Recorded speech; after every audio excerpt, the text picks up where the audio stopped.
Hello everyone, ఇప్పుడు వచ్చేసి మనం టొమాటో పప్పు చేస్తున్నాం అనమాట కర్రీ. సో టొమాటో పప్పు అంటేనే ముందు పప్పు తీసుకోవాలి, తర్వాత టొమాటో మెయిన్ కదా.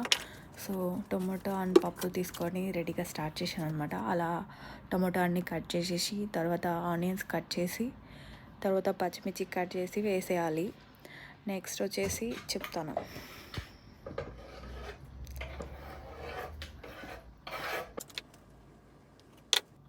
మామూలుగా ఉంటుంది మన వంటతోని.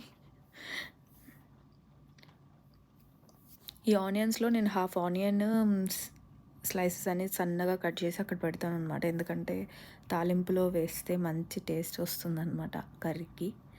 సో ఇంకా మిర్చి కట్ చేసేయాలి. మొత్తం అన్నీ వేసేసాము, టొమాటో, ఆనియన్, మిర్చి. నెక్స్ట్ వచ్చేసి కొంచెం పసుపు, సాంబార్ పౌడర్ కొంచెం, అండ్ చింతపండు, అండ్ కొంచెం కారం, and then keep some water. అప్పుడు మిక్స్ చేయండి, ఎందుకంటే కింద పప్పు ఒక్కటే ఉంటుంది కదా. సో కొంచెం ఆయిల్ అనమాట, కింద మాడకుండా ఉండడానికి. కింద మాడిపోతుంది కదా కొన్నిసార్లు. సో ఇంకా స్టవ్ ఆన్ చేస్తాను, రైస్ పెట్టేస్తాను.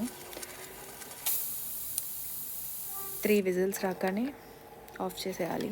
ఈ గ్యాప్లో నేను ఇవి కాల్చాను అనమాట, చిప్స్.